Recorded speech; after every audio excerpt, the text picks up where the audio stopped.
Assalamualaikum warahmatullahi wabarakatuh. Assalamualaikum, selamat pagi Pak Bupatiku yang tercinta. Waalaikumsalam warahmatullahi wabarakatuh. Mas Samsul, siap Mas?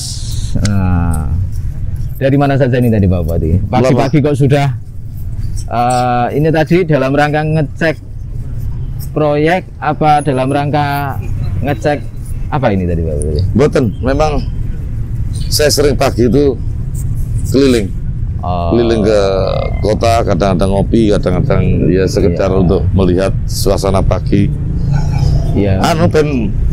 Ben ngilangne kepenatan. Nah, ngoten judulnya. Ini agar tidak penat, ini kan sudah physical distancing.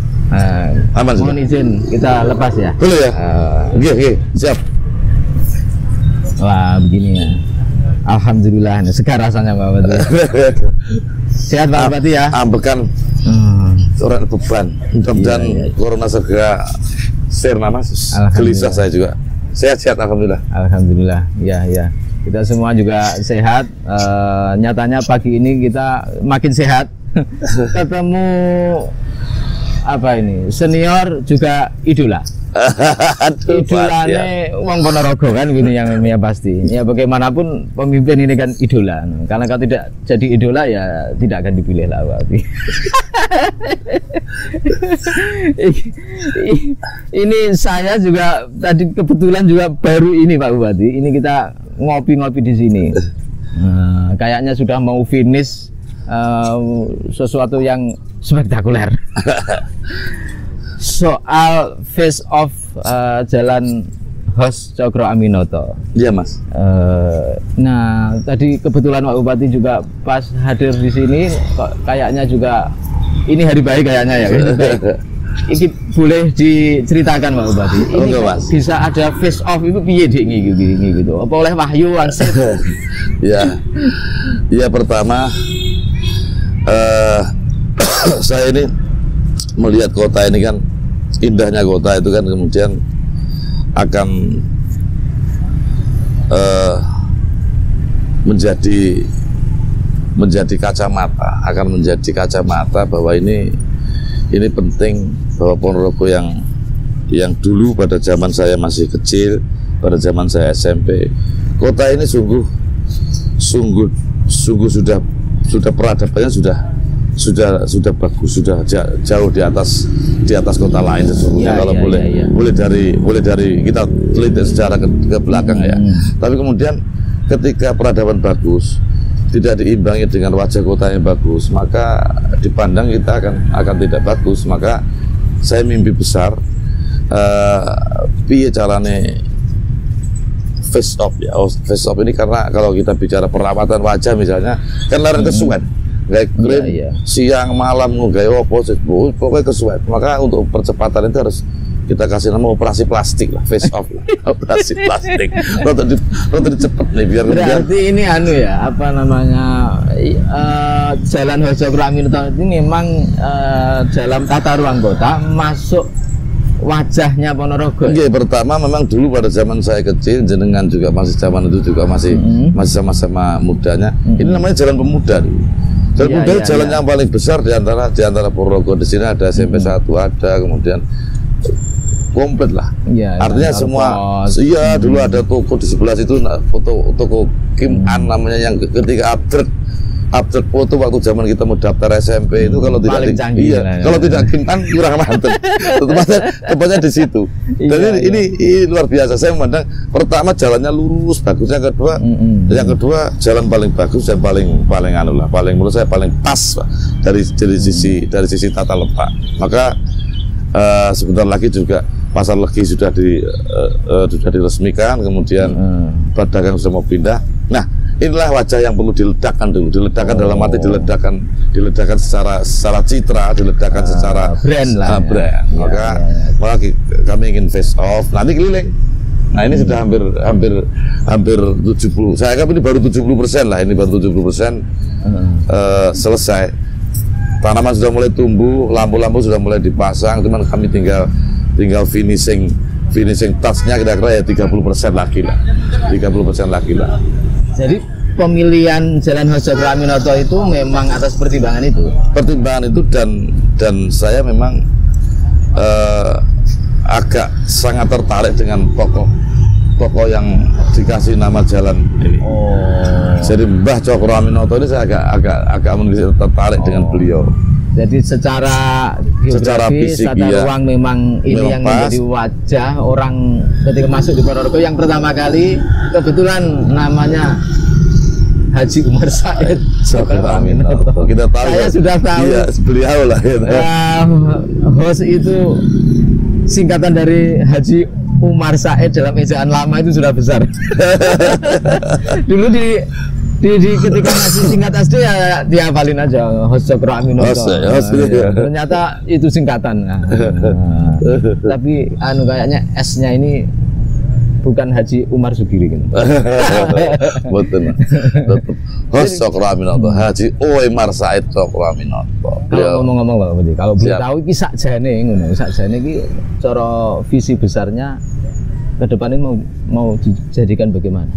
Jadi begini. Face off ini. Pertama, ketika kita menoleh ke belakang, kemudian saya katakan tadi bahwa ini adalah menjadi sumbu ekonomi dan budaya, karena kami ingin memunculkan kembali kota budaya itu harus ditatahkan, harus dijelaskan, harus dibrandkan, harus diledakkan. Maka ini akan jadi segi empat emas ya. Dari arah Pasar Legi ini sampai nanti Notok sana ngepos ke barat sampai ke alun-alun ke utara sampai Tambak Bayan ke timur kembali lagi ke Pasar Legi. Nah, ke depan Pasar Lanang itu kan tidak ada. Kami ingin Pasar Lanang itu menjadi sebuah taman hijau, taman kota yang sangat indah begitu. Kemudian di sini ada Jalan Cokro Aminoto yang sudah begini. Nah, di seberang diagonalnya ada Pasar Legi. Ya, ke depan Pasar Legi bersih dan bagus lah. Nah, dengan itu maka Ponorogo menjadi sudah kelihatan kota ini beradab, lihat dari kotanya.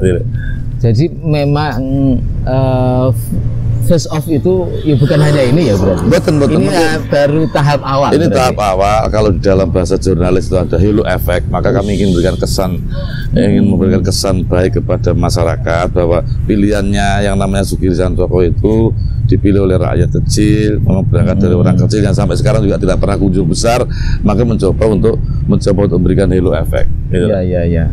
Saya iki mau kok enak istilah kesan. Kesan kan mesti di awal. Kesan pertama begitu menggoda kalau iklan. Iki sakjane iki ngomong-ngomong ora banter-banter saya bertanya ini karena iki sakjane rada rahasia. Masih awal-awal kok bisa bangun. Itu duitnya dari mana itu Mbak Budi?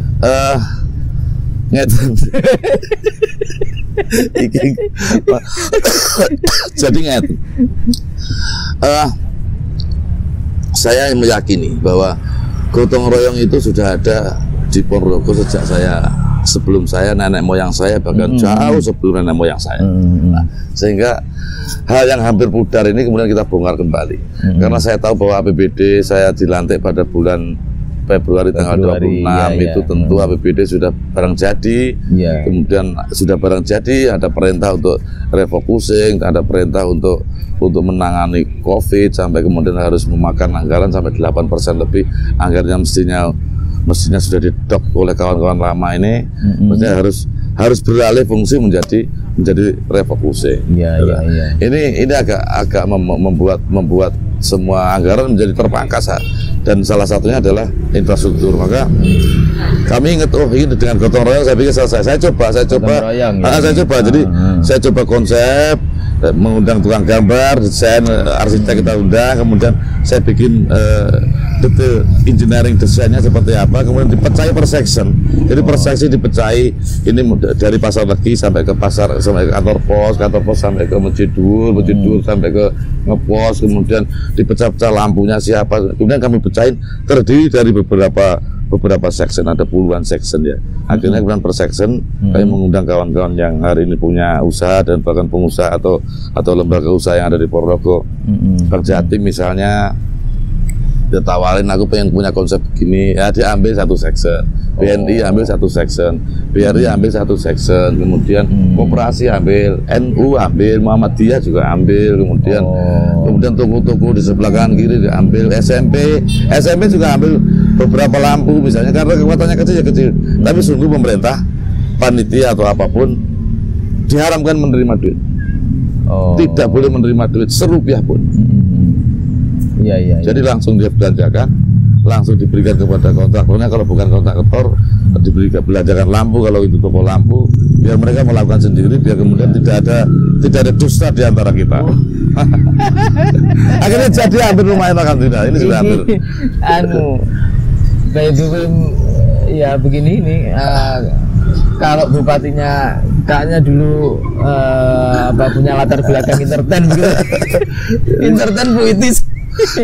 Tidak ada dusta di antara kita. Tapi begini Pak Ahmadi, iki kan tiba-tiba karena kita tidak tahu, tiba-tiba kok muncul patung, ini aksesoris, terus muncul pohon-pohon. Ya saya ini wong desa sing ngrapati Jawa. Iki kok tiba-tiba muncul begini ini, sakjane ono filosofi apa dan yo keren-kerenan wae. Kita mau keren-kerenan asalnya. Tapi kemudian kami memilih pohon pule itu karena pule itu di samping pohonnya, di samping getahnya, di samping kulitnya bisa dipakai untuk jamu kesehatan. Dulu kan ini kan termasuk tanaman kesehatan. Nggih, tanaman obat. Tanaman obat. Kemudian yang paling penting indah. Jadi daunnya itu indah. Yang terakhir kenapa saya memilih pule? Mulai dari tumbuh sampai hampir ini nggak pernah ada daun yang jatuh. Jadi pule itu jarang ada daun yang rontok sehingga untuk kebersihan pas. Di sawang ya api. Tuh ini tumbuhan khas desa yang sudah hampir punah, maka kita usung ke kota biar bisa dilihat orang, menginspirasi bahwa dari gunung itu ternyata ke kota ya pantas. Wong desa ini yang kota ya pantas. Jadi biar cakep lah, mempercakep kota. Iki ora mergo bupati asline desa. Ya. Monggo biar ditafsiri dengan terjemahannya masing-masing benak. Enggak, tapi itu memang hari ini desa betul-betul menjadi ini ada masyarakat. Monggo Bu.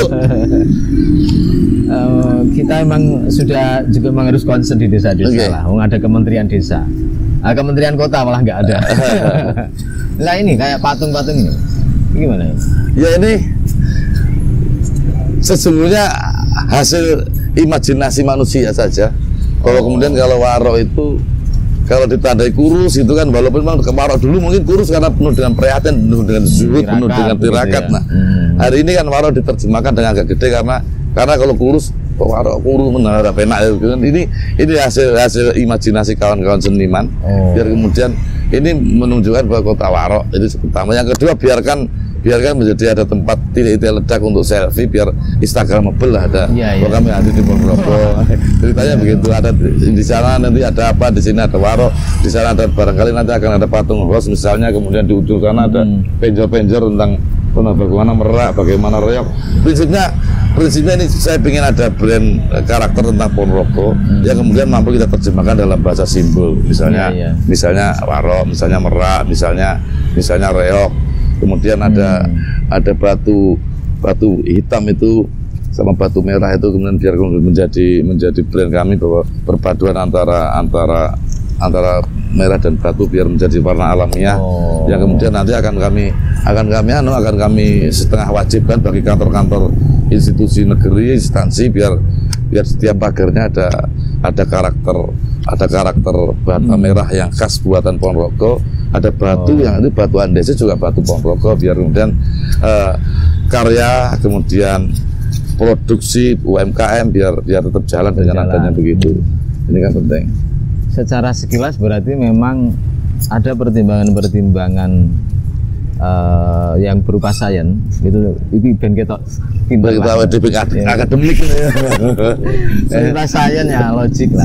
Ada yang sangat kuat pastilah untuk unsur artistik ya. Siap Mas. Estetik ya. Estetiknya memang jadi sebuah pertimbangan dan ada juga unsur ekonominya. Iya. Nah, jadi gotong royong ini kayaknya tidak hanya sekedar kita diajak berkontribusi, tetapi bagaimana antar warga ini bisa saling support secara ekonomi lah. Betul. Gitu ya. Iya. Jadi kenapa kadang-kadang kan kita ini gagal memimpin, gagal membuat PAD tumbuh. Kadang-kadang begini, kadang-kadang setiap pembangunan itu tidak pernah menyentuh sisi ekonomi, hanya sisi dia mengambil sisi legacy, sisi wajib saja, sisi pencitraan saja. Dia lupa bahwa uang yang kita pertanggungjawabkan ini harus ada tumbuh ekonomi sehingga akan muncul kesejahteraan secara organik. Namanya dalam ini biar fiskal distressnya tidak terlalu tinggi. Jadi harus ada titik ledak. Ini penting. Ini host ini ketika kita bangun tentu akan ada sumbu ekonomi baru yang dulunya sepi ini menjadi ramai. Toko-toko pasti menjadi ramai kembali karena orang-orang pada nongkrong di sini, pada pengen selfie. Tentu efeknya pasti belanja, ngopi ke toko-toko sebelah. Dengan demikian maka ada sumbu ekonomi, ada efeknya. Artinya itu yang paling penting. Iya. Berarti ke depan gitu loh. Ini kan orang taunya. Atau saya ini mewakili, ya bolehlah saya mengklaim secara sepihak, mewakili ribuan netizen lah, ribuan warga Ponorogo. Ya tahunya saya yang di Facebook itu cuma ini Pak Bupati. Betul. Facebook ini hanya menandai bahwa kami memulai. Kami bekerja serius, kami mencoba untuk belajar ikhlas, kami mencoba belajar sungguh-sungguh dan memberikan hello efek serta memberikan contoh yang baik. Karena saya punya rumusan hanya dua saja. Pertama, kita dituntut untuk membangun dan menjadi Ponorogo lebih baik. Yang kedua, juga harus mewariskan hal yang terbaik. Itu yang paling, hanya dua hal yang saya pandang menjadi hukum tertinggi dalam hidup saya. Harus yang pertama ya tadi harus bagaimana baik, yang kedua mewariskan hal yang baik. Ini penting. Jadi Cak Sul tidak hanya ini Pak Samsul, kami ingin reok ini yang sudah bagus, gontor yang sampai beraroma sampai luar negeri, sampai dimanapun, kemudian Tegasari, kota santri asalnya dari Tegas, semua pesantren dulu menginduk kurikulumnya bersanad ya, berwasilah bahkan kemudian bukan sampai ke Tegasari. Ini harus kita tunjukkan yang luar biasa. Nanti ke depan mohon izin saya juga minta doa restu di Gunung Sampung yang Gunung Gamping itu kami ingin bangun museum reok. Di sana ada museum reok, di sana ada monumen yang tinggi yang menjulang ke angkasa. Itu maksudnya museumnya di atas gunung begitu? Museumnya di bawah gunung, tapi kami bolongi di gunung. Jadi gunung itu di atasnya ada monumen yang bentuknya reok betulan. Kemudian di bawah itu kan Gunung Gamping, kami bolongi dalamnya. Mudah-mudahan bisa jadi kenyataan, itu bisa menjadi gua buatan begitu. Gua buatan yang di dalam ada wahana-wahana yang kita sajikan secara digital. Tapi kemudian akan menjelaskan, akan menatahkan, akan menjadikan literasi bahwa Ponorogo pernah hidup anak manusia, pernah hidup batik, pernah hidup pertanian, pernah hidup reok, pernah hidup banyak hal yang kemudian biar anak cucu kita kelak tidak sibuk secara reok seperti apa sih, siapa sih Cokro Aminoto, pripun sih dulu Tegasari, sinten sih Mbah Bathara Katong, kemudian siapa sih sesungguhnya pondok-pondok itu dari mana asalnya, dan kemudian bagaimana bentuk pola tanam, peradaban dulu, biar kemudian ada literasi yang kita tatahkan, kita sajikan di museum secara digital. Ini mimpi-mimpi besar kami, biar kemudian kami menjadi rujukan kota wisata, edukasi yang juga menasbihkan dari kota santri. Ini yang kadang dirasan-rasan itu teman-teman, bahwa wisata itu mestinya kalau melihat di beberapa kota juga potensial di Ponorogo, wisata edukasi. Kampus Sekarjalan Madiun, kampus terbanyak di kita. Enggak lah, dulu kan zaman kita kecil saja, saya SMP sudah ada 6 kampus atau 5 kampus zaman itu. Iya. Apalagi hari ini. Dan kampus besar-besar semua. Kampus besar. Nah, tahu berarti ini sakjane. Apa boleh dibilang ini Cokro Aminoto ini, face off ini jadi landmark baru begitu atau bagaimana? Ya rencananya. Ya enggak sesungguhnya, cuman ini biar di kota ini bercantik. Nanti setiap jalan akan kami perbaiki, tapi sumbunya biar di sini. Biar sumbunya di sini. Pertama di sini dekat dengan sumber ekonomi. Kalau sudah sumber ekonomi ada, kemudian harus mulai kita pelan-pelan kita ajak bicara sumber budaya. Karena kita ini kuat budaya kita kuat. Kalau dibanding dengan kabupaten tetangga, karakter budaya kita kuat sekali. Sehingga kemudian sehingga kita ketika kita jual bicara wisata, karena begini, yang mampu menendang dan memberikan efek kemajuan kepada Ponorogo di luar pertanian yang dasar ya. Di luar pertanian adalah wisata. Wisata ini ketika wisata tumbuh pasti akan banyak hunian, akan banyak kunjungan, akan banyak turis baik lokal maupun turis internasional. Ini penting. Ketika banyak kunjungan, tentu efeknya ekonomi akan tumbuh karena mereka bawa duit belanja di sini. Saya berharap juga nginep di sini, ke depan hotel-hotel harus bagus walaupun tidak ada bintang 5 misalnya, harus bermental bintang 5. Hotel-hotel yang ada itu seperti Kencana Dewi, Juanda, kemudian Hotel Gajah Mada, Hotel Maesa, bermental bintang 5. Artinya secara pelayanan, greetingnya, kemudian servisnya, kemudian tak pikir kemudian kostumnya, saya bicara kostumnya harus menunjukkan bahwa Ponorogo banget, aromanya harus wangi, kemudian dengan demikian maka ramah betul. Ramah, kemudian welcome, kemudian semua ada, itulah syarat mutlak untuk menjadi kota yang siap wisata. Iya ini kayak Pak Bupati, biasanya sebuah daerah itu ini bukan karena saya ketua Angsor lah. Sebuah daerah itu kan ditandai citra itu kan yang kuat biasanya dibangun dari anak-anak muda. Siap. Misalkan desa A begitu, desa situ nyantri ya. Yang dicek bukannya yang tua-tua, yang muda-muda seperti saya lah. Kalau Pak Bupati ini tampilannya aja yang muda, tapi kalau dilihat KTP-nya kayaknya sudah expired lah ini. Kalau tidak diverifikasi menjadi tua, kita yang muda-muda nggak dapat tempat soalnya Pak. Iya betul. Jadi maksudnya begini, konsepsi yang sedemikian bagus itu, ini kan kayaknya juga butuh, atau bukan hanya butuh ya, mestinya ini harus didukung penuh oleh anak-anak muda. Nah kita ini kan kebetulan di Angsor itu segmen pemuda yang usia 18 sampai 40. Kira-kira ben iso ya bukan hanya berperan. Kira-kira ya secara pribadinya iso bisa bereksistensi, secara masyarakat iso bermanfaat begitu. Kaitannya kalau rencana besar Pak Bupati itu gimana? Pertama, memang dari 9 visi misi yang saya kasih nama Nawadharma Nyata itu ada namanya pemuda hebat. Oh, pemuda hebat. Tidak. Ya kita banget kalau itu. Iya, Ancur banget lah. Pak Samsul banget lah. Aduh. Tidak Samsul banget. Iya. Ada namanya pemuda hebat. Pemuda hebat itu memang kami mengundang pemuda untuk berkarya, untuk berperan aktif dalam pemerintahan. Bahkan kemudian harus ikut sumbangsi bagaimana memberikan yang terbaik untuk Ponorogo. Dan ini ke depan ini kalau kita pasangkan kepada orang sepuh-sepuh saja kan tidak mungkin Mas. Sehingga kemudian saya meyakini sehingga dalam undang-undang dasar saya tadi ada mewariskan hal yang baik. Nah tentu yang akan kami warisi tentu adalah anak muda. Betul. Sehingga di situ nyambung dengan peluang lah gitu. Ya, peluang perjuangan juga. Perjuangan dan yang ke depan harus top peluang.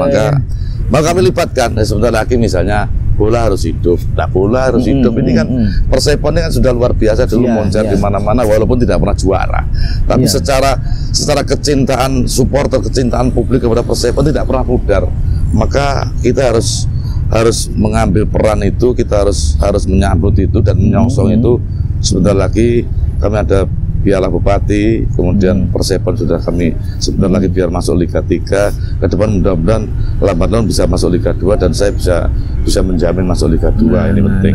Jadi bola di sisi lain juga kami ingin ada pemuda hebat ini dimulai dari pendidikan, dimulai dari keterlibatan cah nom-nom yang hari ini tak ajak bekerja aktif ini di samping pemerintahan. Saya punya anak-anak muda kreatif yang memang berpikir kemudian bekerja ngewangi saya setiap saat. Ini yang paling penting dan nanti saya juga mohon dengan hormat kawan-kawan Ansor ini tak ajak berperan aktif dalam proses bagaimana bersama-sama untuk menuju Ponorogo yang lebih baik ini jangan ditinggalkan saya, biar kemudian Ansor bersama-sama saya, dan kemudian bisa nyambung lah. Artinya Ansor jangan mengintip saya dari balik lubang jendela, saya dengan sedang ngapain jangan saya di dalam kamar, biar kemudian Ansor ngerti apa yang saya lakukan itu. Ngintip itu padi ini ben diceluk. Modus anak-anak itu Pak Bupati. Jadi biar ketika kita masih kecil dulu, nak tanggane mantu itu kan melipar urut ngarepane. Nah, padi apa ben diceluk buke. Maaf deh. Lah karena saya ngintip maksudnya kita itu. Tapi enggak lah kita. Ya karena kita bagian dari Ansor lah. Siap. Nah, tidak begitu. Ya, kita ini bagaimanapun sudah sudah cukup sudah tahu sama tahu lah. Siap. Bahwa ada kemandatan yang tidak sama, tetapi pasti orientasinya sambung lah. Orientasinya sambung. Jadi kita itu iso ketemu tanpa harus semayan. Iya, itu kalau tidak pemuda hebat nggak bisa. Dan itu kita banget lah. Siap. Oh iya, tadi loh Pak Bupati, soal branding gitu, soal branding. Tadi kan panjenengan menyampaikan iki yo salam pembuka lah gitu. Ini baru pembukaannya.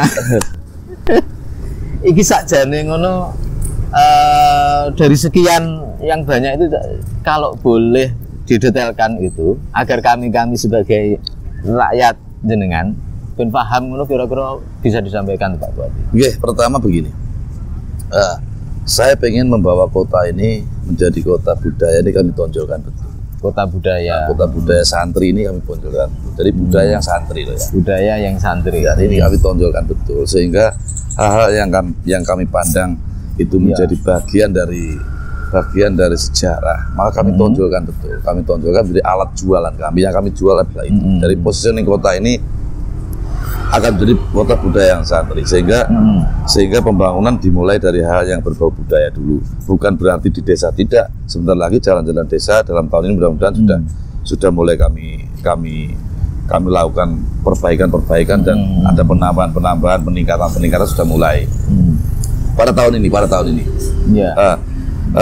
Kami juga ingin kota bersih juga menjadi bagian dari alat jual kami, sehingga kami mengelola sampah di Merican itu yang dulu TPA itu menggunung sampah berpuluh-puluh tahun. Sudah ada solusi. Jadi gimana itu? Solusinya saya punya teknologi mesin yang kemudian mampu memilah sampah. Jadi seperti konveyor begitu. Nanti dari sampah kita naikkan ke gunung itu kita naikkan. Kemudian di bawah konveyor kemudian dipilah, ada mesin pemilah. Yang plastik dia ketemu plastik, yang kertas dia ketemu kertas, yang bangsanya kompos organik itu dia jatuh ke bawah. Kemudian yang sudah residu tidak bisa diurai, bangsanya popok, bangsanya tisu basah, bangsanya masker, bangsanya apa saja nanti akan terpilah. Jumlahnya sudah jelas, ada 35% itu adalah organik, itu hampir pasti. Kemudian selebihnya adalah yang 17,5% ini yang tidak bisa diurai oleh waktu di kapal-kapal ini iso, karena ya bangsanya tisu basah itu.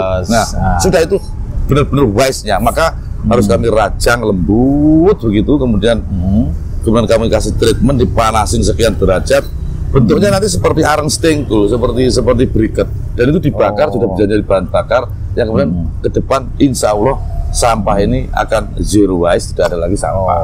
Nah, yang plastik ada nilai ekonomi, kertas ada nilai ekonomi, kemudian yang organik tadi kompos bisa menjadi kompos, kemudian yang lain bisa menjadi nilai ekonomi. Gitu loh Mas. Ini pelan-pelan bagus dan sudah mulai diadakan di Merican, dan itu juga bekerja sama pihak ketiga juga gotong royong meneh.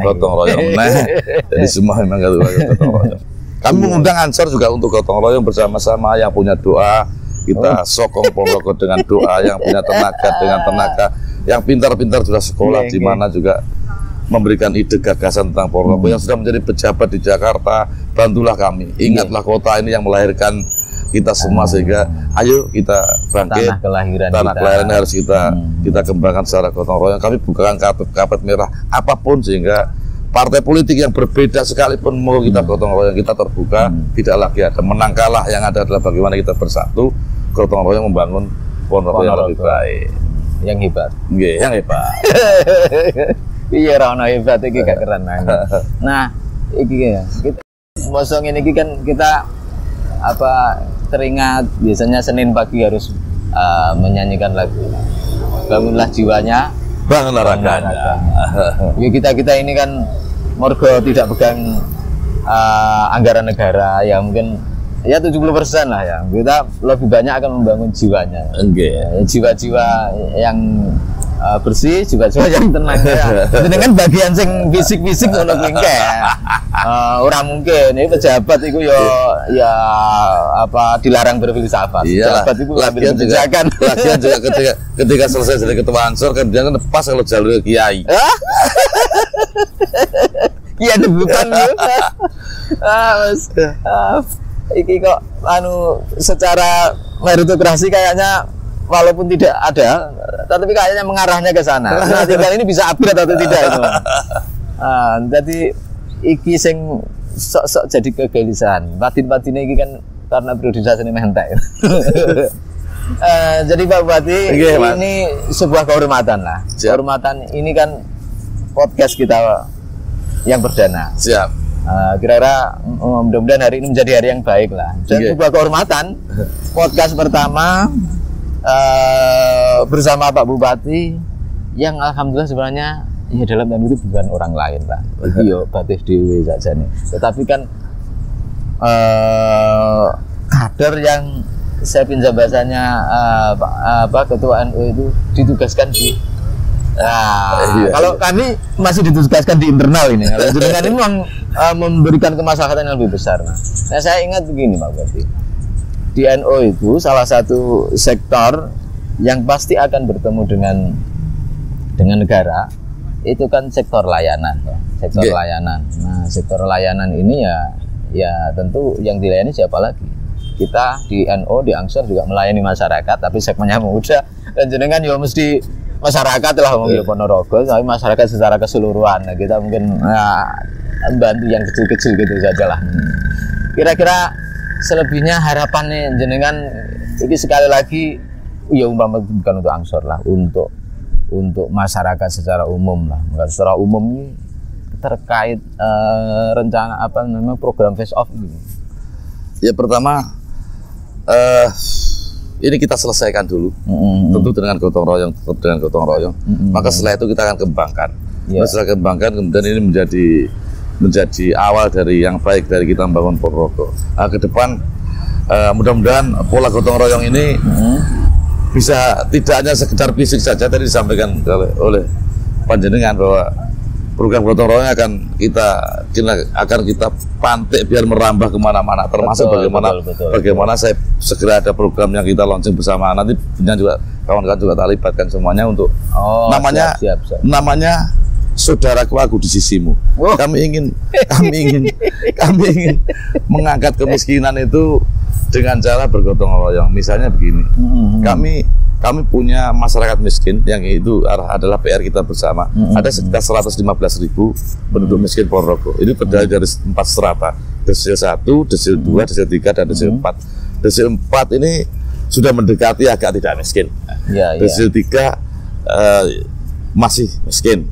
Desil 2 masih miskin. Tapi desil yang terakhir, yang desil 1 ini adalah desil yang memang miskin betul. Secara tenaga juga sudah lemah, secara mental juga sudah lemah. Jadi yang memang agak kita harus hadir, tidak lagi memberikan pancing, tapi hadir sudah memberikan kalau perlu memberikan rantang gitu.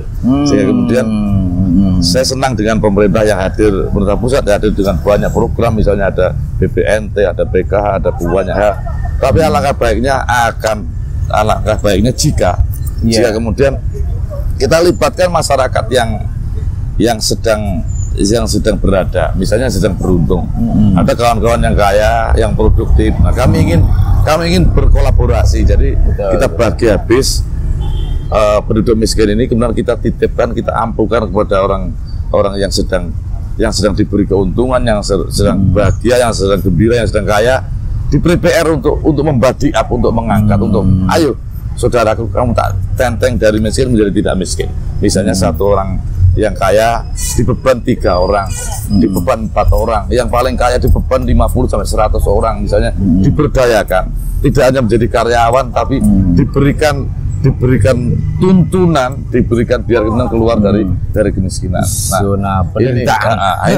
Ini pemerintah hadir, masyarakat hadir, pemuda hadir. Saya pikir dengan demikian ini akan teratasi pelan-pelan. Sehingga saya yakin dengan program itu akan ada membangun Ponorogo secara kolaborasi. Semua ikut terlibat. Itu pasti akan maju. Alhamdulillah. Ini ada, saya masih jadi ingat soal apa, kalau di dalam dunia ekonomi dulu kita pernah memonopoli dan melelahkan.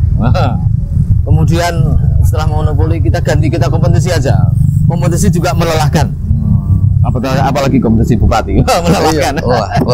Nah, hari ini kami sangat setuju dan itu yang kita lakukan juga Pak Bupati, soal waktunya kita ini berkolaborasi, membangun gotong royong. Nah, itu yang paling penting. Sehingga terima kasih Pak Samsul. Nanti kawan-kawan kami ajak ada pergerakan saudara aku di sini, pergerakan serentak yang tentu akan melibatkan semua stakeholder Ponorogo, apapun bentuknya, siapapun orangnya, kita ajak bersama-sama. Dengan demikian maka saya meyakini kota ini akan jadi bagus. Gotong royong kembali hadir, kemudian kembali hidup, kemudian ekonominya juga tumbuh. Yang miskin tidak terlalu miskin, yang kaya biarkan menjadi kaya dan kita doakan biar kaya, biar membantu orang yang miskin. Betul. Jadi konco sing sugih kuwi ora perlu dimereni. Ora perlu dimereni, diajak petung lah. diajak petung. Karena itu ya pilar. Pilar orang sugih ya piye. Cek gua apa duitnya oke ora dibantu, Mas. Gitu loh. Itulah kira-kira. Jadi dan clear lah. Top lah. Terima kasih Pak Bupati. Ini Sami-sami. Mohon doa restu juga karena ini podcast pertama. Nanti mudah-mudahan kita bisa berjumpa lagi di podcast berikutnya. Tentu dalam topik dan tema yang berbeda, yang lebih hebat dan lebih keren lah kira-kira begitu. Terima kasih, selamat berkarya Mas Samsul. Mudah-mudahan Ansor semakin hebat, Ansor semakin jos dan memberikan contoh yang baik untuk pemuda-pemuda kita, biar kemudian pemuda kita bangkit dan berlari. Bangkit tok nunggu, bangkit dan berlari. Bangkit, bergerak dan berlari. Kalau perlu cuci muka dulu lah. Tapi yang pasti karena berada di sisimu, bangkit berlari bersama Pak Bupati. Bersama-sama. Subhanu. Oke Pak Bupati. Terima kasih atas segala yang sudah disampaikan, sebuah kehormatan sahabat-sahabat dan para pemirsa semuanya. Boleh disampaikan, beliau ini juga salah satu Dewan Instruktur di PWG Bangsor Jawa Timur. Siap. Jadi sebenarnya bukan orang lain, sehingga ya bahwa kita ini kalau hari ini atas nama Ketua Ansor, beliau atas nama Bupati, ya itu memang peran yang harus diambil lah. Dan itu tentu atas kemandatan kita masing-masing, kita tetap dengan mandat kita masing-masing itu kita akan membangun sinergi, membangun kolaborasi, membangun gotong royong, kebersamaan, dan tentu mengajak semuanya karena bagaimanapun hari ini simbolnya Pak Bupati sudah melonsing kembalinya spirit gotong royong. Sebanut. Terima kasih, selamat berjumpa, sampai jumpa lagi di podcast berikutnya. Assalamualaikum warahmatullahi wabarakatuh. Waalaikumsalam warahmatullahi wabarakatuh.